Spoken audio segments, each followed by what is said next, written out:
नमस्कार, स्वागत है आप सभी का हमारे ऑफिशियल यूट्यूब चैनल में। दोस्तों, आज की वीडियो में हम इंडियन पॉलिटिकल थिंकर के बारे में पढ़ेंगे। ग्रेजुएशन में भी हमने ये टॉपिक पढ़ा है। मे बी सबसे आसान टॉपिक ये ही है। ये इनका नाम है कौटिल्य, ठीक है? चाणक्य। हर कोई इनके बारे में जानता है, हर किसी ने इनके बारे में पढ़ रखा है। सही लिखा क्या? चलो जो भी बात है यार, ठीक है? तो चलिए शुरू करते हैं टॉपिक। जो कौटिल्य है, कौटिल्य को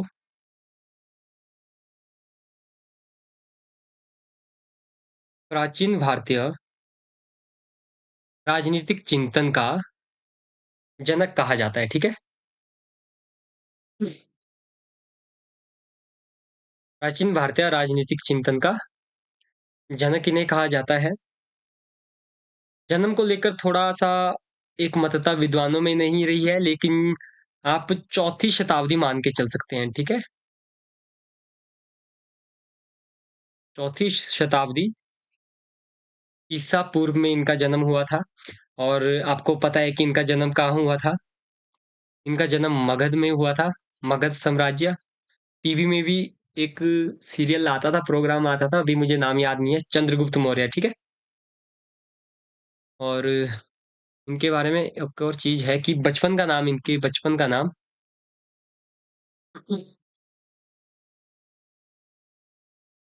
विष्णुगुप्त था। अब ऐसा मत समझना कि ग्रेजुएशन में पढ़ रखा है, तो टॉपिक कंप्लीट होगा। मैं यहाँ पे बहुत सारी चीज़ें आपको बताऊँगा जो ग्रेजुएशन में आपकी कंप्लीट नहीं हुई थी, ठीक है? तो हिस्ट्री आपको पता है कि जो पाटलिपुत्र का नंद राजा था, उसने कौटिल्य का अपमान किया था। तो उन्होंने क्या किया था, समूचे जो नंद वंश की विनाश की क्या की थी, प्रतिज्ञा की थी, जिसलिए इसलिए उन्होंने क्या कहते हैं उसे, चंद्रगुप्त मौर्य को खड़ा किया था।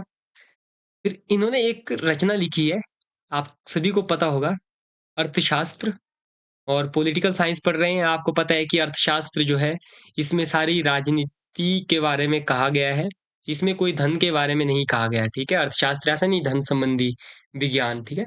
अर्थशास्त्र में कौटिल्य ने खुद कहा है कि जो अर्थ है, अर्थ का अभिप्राय क्या है? मनुष्य से बसी भूमि।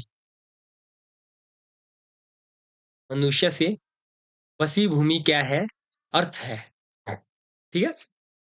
अर्थशास्त्र मैंने बता दिया, राजनीति पर लिखी गई पुस्तक है। अब अर्थशास्त्र में एक और चीज़ आप याद रखिएगा, ये चीज़ आपके लिए नई है, शायद किताब में थी या नहीं थी मुझे पता नहीं, 150 इसमें अधिकरण थे, ये चीज़ याद रखिएगा, 150 अधिकरण थे, सॉरी माफ़ कीजिएगा, 150 अधिकरण नहीं थे, 150 इसमें अध्याय थे, ठीक है? 150 अध्याय थे, 15 क्या कहते हैं अधिकरण थे, ठीक है? और 180 प्रकरण थे। याद रखिएगा, एक अर्थशास्त्र में 150 अध्याय हैं, 15 अधिकरण हैं और 180 प्रकरण है, ठीक है?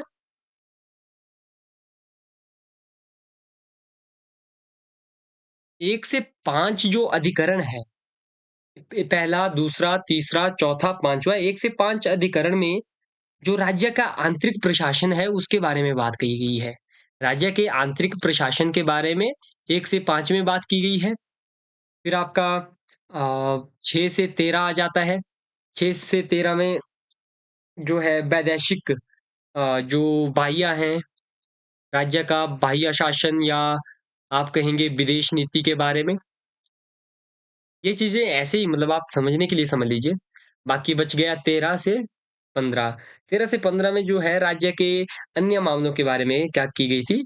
चर्चा की गई थी। 14 से 15 माफ़ कीजिएगा, ठीक है? अन्य मामले के बारे में चर्चा की गई थी और यहाँ से याद रखने वाली बात है कि अर्थशास्त्र में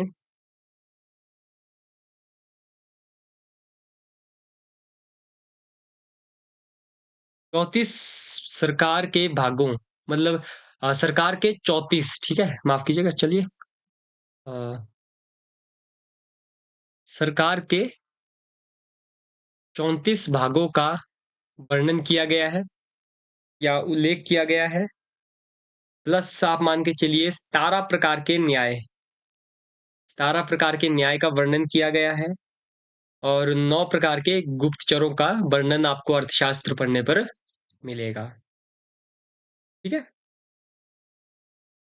तो जो आपका कौटिल्य है, इनके बारे में एक और चीज याद रखिएगा। कौटिल्य को भारत का मैकियावेली भी कहा जाता है। भारत का मैकियावेली कहा जाता है। भारत का मैकियावेली कौटिल्य को क्यों कहा जाता है? क्योंकि इन्होंने जो है, नहीं चलिए मानिए मैकियावेली ने क्या किया, मैकियावेली ने विचार दिए थे किसके ऊपर? शासन कला के ऊपर। कौन सी किताब में दिए थे, ये लोग आप कमेंट बॉक्स में बताइएगा। इसीलिए कौटिल्य ने भी क्या किया, शासन कला के ऊपर अपने विचार दिए, इसलिए भारत का मैकियावेली इन्हें कहा जाने लगा। ठीक है। फिर कौटिल्य ने जो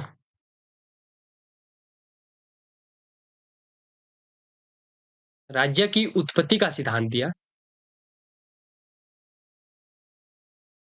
कौटिल्य के अनुसार राज्य की उत्पत्ति का सिद्धांत, तो कौटिल्य मानता है कि राज्य की उत्पत्ति जो हुई वो मत्स्य न्याय को कैसे लिखेंगे, मत्स्य, ठीक है, मत्स्य न्याय की अवधारणा को समाप्त करने के लिए हुई। मत्स्य न्याय की अवधारणा को या मत्स्य न्याय की अवस्था को समाप्त करने के लिए हुई। मत्स्य न्याय में क्या था कि जिस प्रकार से समुद्र में या नदी में बड़ी मछली छोटी मछलियों को खा जाती है, उसी प्रकार कौटिल्य का मानना था कि मत्स्य न्याय में जो है शक्तिशाली मानव के द्वारा दुर्बल मानव का क्या किया जाता है, शोषण किया जाता है, उसका अहित किया जाता है। इसलिए मत्स्य न्याय की अवधारणा को समाप्त करने के लिए लोगों ने तंग आकर क्या किया, आपस में समझौता किया, समझौता किया। ठीक है। मत्स्य न्याय की अवधारणा को खत्म करने के लिए लोगों के मध्य में किस क्या हुआ, समझौता हुआ। और आपको पता है समझौते को लागू करने के लिए राज्य या सरकार तो चाहिए ही चाहिए। ठीक है। तो यहाँ से राज्य का क्या हुआ, निर्माण हुआ। तो सिंपल अगर शॉर्टकट में समझे, कौटिल्य ने जो है राज्य की उत्पत्ति के लिए क्या कहा कि मत्स्य न्याय की अवधारणा को समाप्त करने के लिए राज्य की उत्पत्ति हुई। अ, मत्स्य न्याय में क्या होता था कि शक्तिशाली मानव दुर्बल मानव का क्या करता था, शोषण करता था। और समझौते को लागू करने के लिए लोगों ने, माना जाता है कि जो विश्वमान का पुत्र था मनु, उसे अपना राजा बनाया। लोगों ने अनाज की उपज का, ये चीज याद रखिएगा, समझौता हुआ। ठीक है। अनाज की उपज का जो उपज होगी उसका 6% भाग राजा को देने की सहमति हुई, समझौता हुआ। प्लस जो व्यापार से प्रॉफिट होगा, व्यापार का 10%, ठीक है, व्यापार का 10% राजा को देने का समझौता हुआ। बदले में राजा क्या करेगा, राजा समस्त व्यक्तियों की समूह की क्या करेगा, रक्षा करेगा। ये चीजें हैं समझौते में। मत्स्य न्याय मतलब कौटिल्य ने राज्य की उत्पत्ति के लिए क्या माना, मतलब किसे उत्तरदायी माना, तो आप कहेंगे समझौते को, समझौता। ठीक है। आगे देखिए, कौटिल्य ने जो है राज्य का सप्तांग सिद्धांत, कौटिल्य का सप्तांग सिद्धांत सबने पढ़ रखा है। सप्तांग सिद्धांत दिया कौटिल्य ने।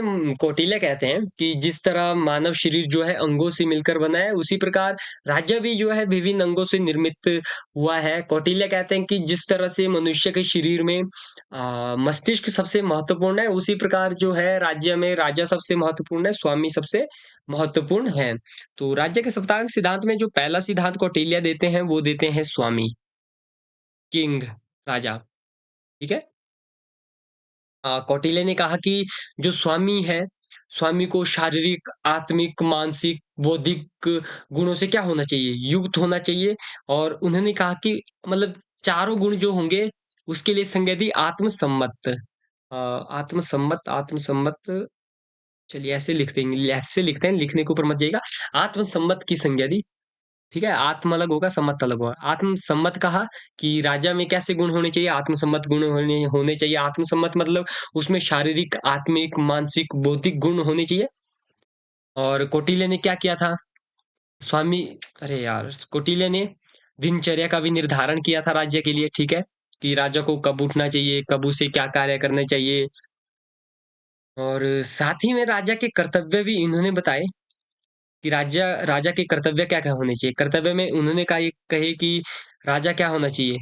राजा में राजा को प्रजाजनों का कल्याण करना चाहिए।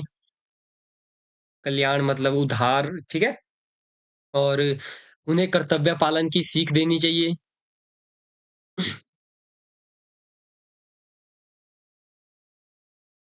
प्रजाजनों को खुश रखना चाहिए। ये इत्यादि कई गुण बताए, लेकिन आप इतने ही याद रखें ना कि सप्तांग सिद्धांत 7 कौन-कौन से हैं, ठीक है? इतने ही मेनली आप याद करके चलिएगा। बाकी डीपली मैं ऐसे ही समझा रहा हूँ क्योंकि आपने पढ़ रखे हैं पहले भी, तो ज़्यादा इश्यू नहीं है। स्वामी के बाद दूसरा बताया अमात्य, जिसे हम कहते हैं मंत्री। कौटिल्य ने स्वामी और अमात्य को गाड़ी के 2 पहिए कहा। गाड़ी के 2 पहिए कहा, मतलब कि कौटिल्य कहते हैं कि राजा और जो अमात्य है वो गाड़ी के 2 पहियों के समान है, जो एक दूसरे के बिना क्या है? बेकार हैं। ठीक है? इतना आप याद रख लीजिएगा। इसमें इन्होंने मंत्रिपरिषद के अध्यक्ष, जो मंत्रिपरिषद होगी, मंत्रिपरिषद के अध्यक्ष को क्या किया? वैल्यू दी, सबसे ज़्यादा वैल्यू दी, महत्वपूर्ण इसे माना। साथ ही में जो मंत्री हैं, मंत्रियों के वेतन का भी समर्थन किया, ठीक है? मंत्रियों के वेतन का भी कौटिल्य क्या करते हैं? समर्थन करते हैं दोस्तों। फिर तीसरा जो आता है, सप्तांग सिद्धांत में तीसरा आता है कोश, ठीक है? कोश मतलब खजाना। कौटिल्य कहते हैं कि कोश वृद्धि होनी चाहिए, राज्य के पास अधिक से अधिक कोश होना चाहिए। क्योंकि वो मानते थे कि अगर राज्य के पास अधिक कोष होगा, राज्य के पास अधिक धन होगा, अधिक खजाना होगा, तो राज्य और भी शक्तिशाली होगा। वो शक्तिशाली जो कहते हैं ना, चतुरंगिणी सेना रख सकता है। चतुरंगिणी सेना की बात कौटिल्य ने की थी।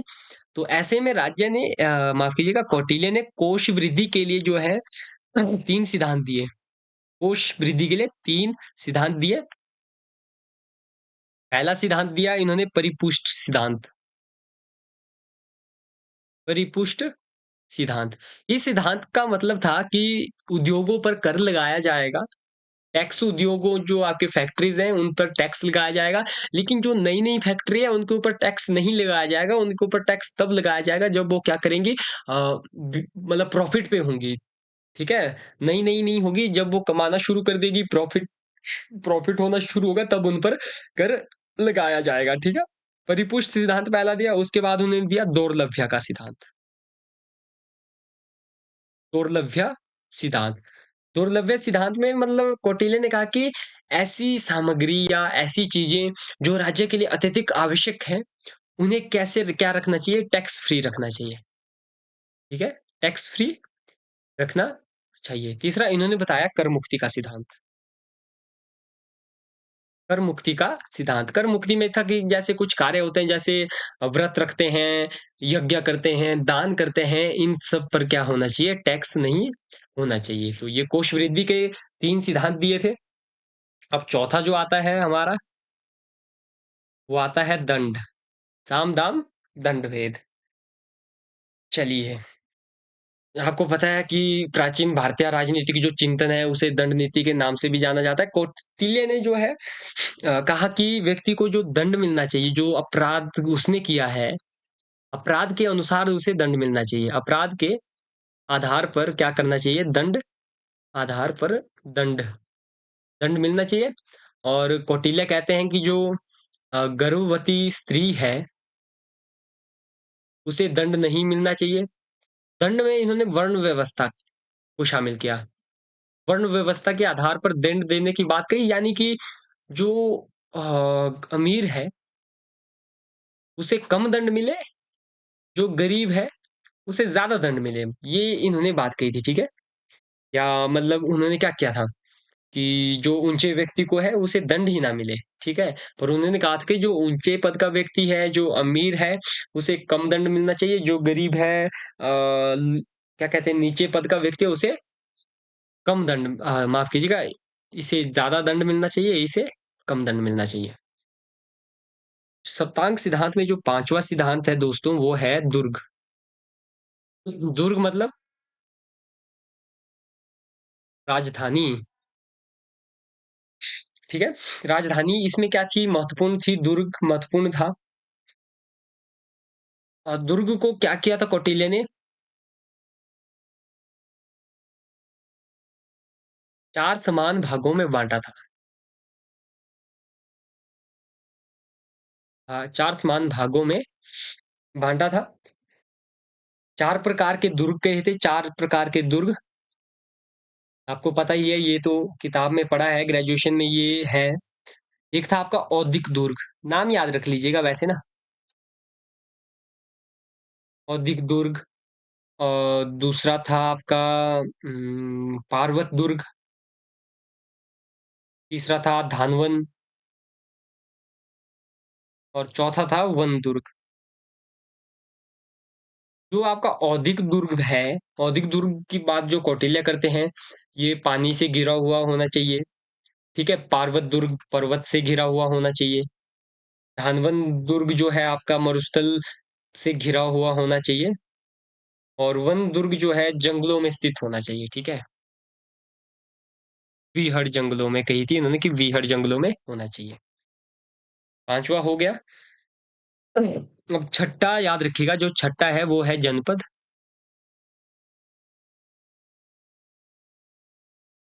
और जो जनपद थी, प्रशासन की एक इकाई थी। जनपद प्रशासन की इकाई थी। और जो जनपद की सबसे छोटी इकाई थी, जनपद की सबसे छोटी इकाई थी, वो थी आपकी ग्राम। ठीक है। ये चीजें ऐसे ही मतलब आप समझ लीजिए ना, क्या पता क्वेश्चन कहाँ से आ जाए। अब यहां से समझिए कि जो आपके 10 गांव थे, 10 ग्राम थे, 10 गांव को मिलकर संग्रहण बनता था। 10 गांव को मिलाकर क्या बनता था, संग्रहण बनता था। और संग्रहण क्या था, एक बड़ा गांव था, बड़ा गांव। 10 गांव को मिलाकर संग्रहण बनता था, संग्रहण एक बड़ा गांव था। फिर उसके बाद 200 गांव को मिलाकर खारवटिक बनता था। खारवटिक। और खारवटिक एक नगर विशेष होते थे। ठीक है। फिर 200 हो गया। 400 गांव को मिलाकर आपका द्रोणमुख बनता था। और ये उपनगर होते थे। फिर लास्ट बचा आपका 800 गांव को मिलाकर आपका बनता था स्थानीय निगम। ठीक है। ये चीजें याद करनी है तो कर लीजिएगा। बाकी सातों के नाम आप पढ़ लीजिएगा। ये चलिए नीचे चलते हैं। ठीक है। और फिर सातवां इन्होंने बताया था, मित्र की मित्र का होना आवश्यक है। ये आप ऐसे ही याद रख लीजिएगा। फिर कौटिल्य के सिद्धांत का जो इंटरनेशनल जो प्रोस्पेक्ट था, अंतरराष्ट्रीय जो पहलू है, अंतरराष्ट्रीय पक्ष। ठीक है। इसको थोड़ा सा समझ लीजिएगा। इसमें आप इतना ही याद रखिएगा कि कौटिल्य ने जो है मंडल सिद्धांत दिया था। ये इंपॉर्टेंट है। ऐसा आ सकता है ना कि इनमें से किस भारतीय राजनीतिक विचारक ने मंडल सिद्धांत प्रस्तुत किया। तो मंडल सिद्धांत दिया था कौटिल्य ने। मंडल सिद्धांत किसने दिया था, कौटिल्य ने दिया था। मतलब मंडल का अर्थ आपको पता ही है, वृत्त या राज्यों का वृत्त। और मंडल सिद्धांत में कुल 12 राज्य होते थे, 12 राज्य होते थे। और मतलब अपने राज्य का प्रसार करने की इच्छा रखने वाले, जो मतलब मान लीजिए कोई राज्य है जो अपने क्या कहते हैं उसे सीमा का प्रसार करना चाहता है, प्रचार करना चाहता है, उसे बीजी चलिए मैं लिख दे रहा हूँ, बीजी गिशु की संज्ञा दी। ठीक है। जो राज्य अपने राज्य का प्रसार करना चाह रहा है उसे कौटिल्य ने बीजू गिशु की संज्ञा दी। अरि इसमें आया, अरु अरि मित्र इसमें आ जाता है। बाकी ऐसे ऐसे फिलहाल आप इसमें इतना ही याद रखिएगा। आगे बढ़ते हैं। टाइम तो नहीं हो गया ज्यादा। Let me check guys. चलिए 19 मिनट अभी हुई है। फिर जो इनके थोड़े राजनीतिक विचार हमने पढ़े, फिर सामाजिक विचारों के ऊपर उड़ती उड़ती नजर डाल देते हैं। सामाजिक विचार, इन्होंने क्या किया था, मैंने बताया कि वर्ण व्यवस्था का क्या किया था। अरे यार, वर्ण व्यवस्था का समर्थन इन्होंने किया था। ठीक है? और कौटिल्य ने जो है क्या कहते हैं उसे राज्य के उत्तराधिकार में महिलाओं महिलाओं का समर्थन मान के चलिए, ठीक है? महिलाओं का समर्थन, ठीक है? उन्होंने कहा कि महिलाओं को भी जो है राज्य के उत्तराधिकारी के रूप में चुना जा सकता है, कौटिल्य ने ये बात कही थी। बाकी कौटिल्य के बारे में और क्या बचता है?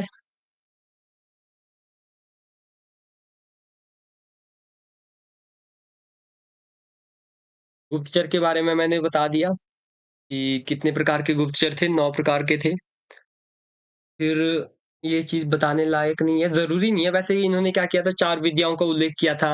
अनविक्षिकी, त्रयी, वार्ता, दंड, बाकी साम, दाम, दंड, भेद आपको पता ही है।